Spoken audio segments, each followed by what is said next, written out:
Halo semua, selamat datang di rangkaian pembelajaran online mata kuliah pengantar bisnis Fakultas Ekonomi dan Bisnis Universitas Indonesia.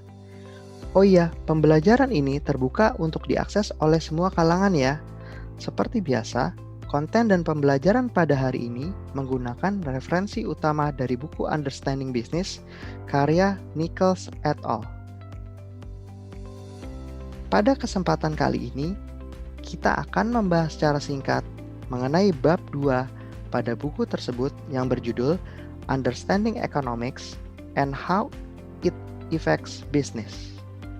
Video ini dibuat oleh tim Massive Open Online Course pengantar bisnis tahun 2020-2021. Setiap negara pasti memiliki jenis sistem ekonominya masing-masing. Dapat kita lihat pada gambar berikut, perbedaan sistem ekonomi yang ditunjukkan di sini sangatlah luar biasa.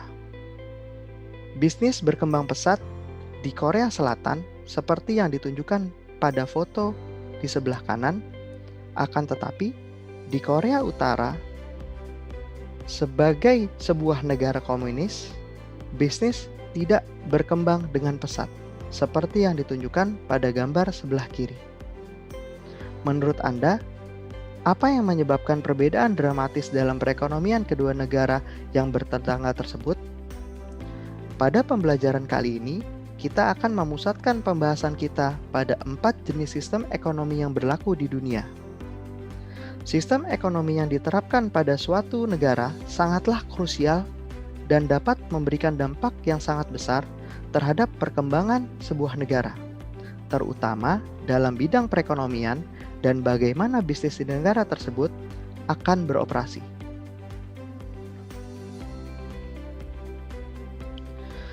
Menurut Marvin, terdapat 2 sistem ekonomi utama di dunia, yaitu sistem ekonomi pasar bebas dan sistem ekonomi komando. Sistem ekonomi pasar bebas ada ketika pasar menjadi pihak yang sangat menentukan barang dan jasa apa yang akan diproduksi, siapa yang akan mendapatkannya, dan bagaimana ekonomi akan tumbuh. Kapitalisme adalah istilah populer untuk sistem ekonomi ini. Di sisi lain, sistem ekonomi komando ada ketika pemerintah menjadi pihak yang menentukan sebagian besar barang dan jasa apa yang akan diproduksi, siapa yang akan mendapatkannya, dan bagaimana ekonomi akan tumbuh. Sosialisme dan komunisme adalah variasi dalam sistem ekonomi ini. Nah, namun, untuk memahaminya lebih menyeluruh, kita harus terlebih dahulu mengidentifikasi jenis-jenis spesifik dari kedua sistem ekonomi tersebut yang tidak lain mencakup sistem ekonomi kapitalisme, sistem ekonomi sosialisme, sistem ekonomi komunisme, dan sistem ekonomi campuran. Pertama, pada sistem ekonomi kapitalisme, kapitalisme adalah sistem ekonomi di mana semua atau sebagian besar faktor produksi dan didistribusi dimiliki oleh secara pribadi untuk memperoleh keuntungan. Pada sistem ekonomi ini, pengusaha dapat memutuskan barang apa saja yang akan diproduksi, berapa banyak jumlah produksi, apa saja yang akan dikenakan biaya, dan berapa besaran yang harus dibayarkan pada setiap pekerja. Pengusaha juga memiliki kemampuan dalam memutuskan apakah akan memproduksi barang di negara sendiri atau memproduksinya di negara lain.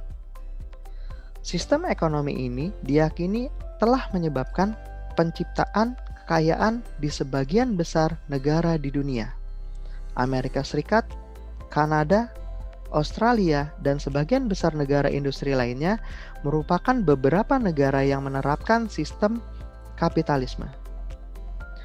Saat ini, banyak negara telah melihat keunggulan dari sistem ekonomi kapitalisme telah membentuk apa yang kemudian dikenal sebagai state capitalism, yang pada intinya merupakan kombinasi antara pasar bebas dan beberapa fungsi kontrol dari pemerintah.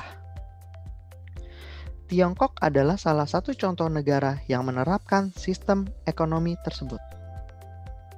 Secara umum, di bawah sistem pasar bebas, masyarakat memiliki 4 hak dasar, yaitu yang pertama, hak untuk memiliki properti pribadi. Yang kedua, hak untuk mendirikan, memiliki bisnis, dan menyimpan semua keuntungan bisnis tersebut. Yang ketiga, hak untuk kebebasan bersaing. Dan yang keempat, hak untuk kebebasan memilih. Kedua adalah sistem ekonomi sosialisme. Sosialisme adalah sistem ekonomi yang didasarkan pada premis bahwa beberapa bisnis dasar harus dimiliki oleh pemerintah, sehingga keuntungan dapat lebih didistribusikan secara lebih merata di masyarakat. Pengusaha biasanya memiliki dan menjalankan bisnis kecil, serta individu biasanya dikenakan pajak penghasilan yang relatif lebih tinggi untuk membayar program-program sosial. Kaum sosialis mengakui manfaat besar kapitalisme, yaitu menciptakan kekayaan, namun tetap percaya bahwa kekayaan harus didistribusikan secara lebih merata daripada yang terjadi dalam sistem ekonomi kapitalisme pasar bebas. Mereka yakin bahwa pemerintah harus menjadi pihak yang melakukan pendistribusian tersebut dan harus lebih terlibat dalam menjaga lingkungan serta menyediakan kebutuhan bagi masyarakat miskin. Denmark dan Yunani merupakan salah satu contoh negara dengan sistem ekonomi sosialisme. Ketiga adalah sistem ekonomi komunisme. Komunisme adalah sistem ekonomi dan politik di mana pemerintah membuat hampir seluruh keputusan ekonomi dan memiliki hampir semua faktor produksi utama. Komunisme dianggap sebagai versi sosialisme yang lebih intensif. Tiongkok, Korea Utara, Vietnam, Laos, dan Kuba merupakan 5 negara yang saat ini masih menerapkan sistem ekonomi komunisme. Dari segi kelebihan dan kekurangan, sistem ekonomi komunisme secara umum mirip dengan sistem ekonomi sosialisme. Bangsa-bangsa di dunia pada umumnya telah terbagi menjadi 2, mereka yang mengikuti konsep kapitalisme dan mereka yang mengadopsi konsep komunisme atau sosialisme. Namun, melihat kondisi dunia saat ini, banyak di antara mereka yang kini sudah bergerak ke arah sistem ekonomi campuran. Sistem ekonomi campuran adalah sistem ekonomi di mana beberapa alokasi sumber daya dibuat oleh pasar dan beberapa dibuat oleh pemerintah. Sistem ekonomi pasar bebas dan komando dianggap belum menghasilkan kondisi ekonomi yang optimal. Mekanisme sistem ekonomi kapitalisme pasar bebas tampaknya tidak cukup untuk menangani kebutuhan mereka yang miskin dan lemah, serta masih belum bisa melindungi lingkungan hidup dan ekosistem. Pada saat yang sama, sistem ekonomi sosialisme dan komunisme cenderung tidak mendorong terciptanya lapangan pekerjaan dan kekayaan yang cukup untuk memastikan ekonomi berjalan dengan cepat dan tepat. Maka dari itu, saat ini, sebagian besar negara kapitalisme semakin bergerak ke arah sosialisme, atau lebih banyak keterlibatan pemerintah dalam sistem ekonomi. Dan beberapa negara sosialis semakin bergerak ke arah kapitalisme, atau lebih banyak perusahaan swasta dan menetapkan tingkat pemungutan pajak yang lebih rendah. Dengan demikian, sistem ekonomi negara-negara dunia secara luas akan semakin mengarah pada perpaduan antara sistem ekonomi kapitalisme dan sistem ekonomi sosialisme. Jerman merupakan salah satu contoh negara yang telah sepenuhnya menerapkan sistem ekonomi campuran. Nah, setelah kita memahami keempat jenis sistem ekonomi yang ada di dunia, dapatkah Anda sekarang melakukan identifikasi apa sistem ekonomi yang diterapkan oleh negara Anda? Lalu, bagaimana sistem ekonomi di negara Anda mempengaruhi perekonomian dan bisnis di negara Anda?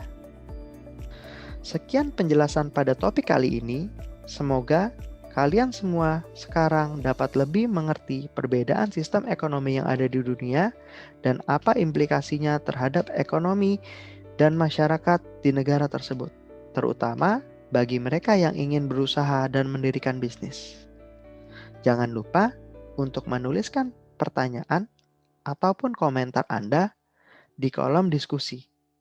Sampai jumpa pada video selanjutnya.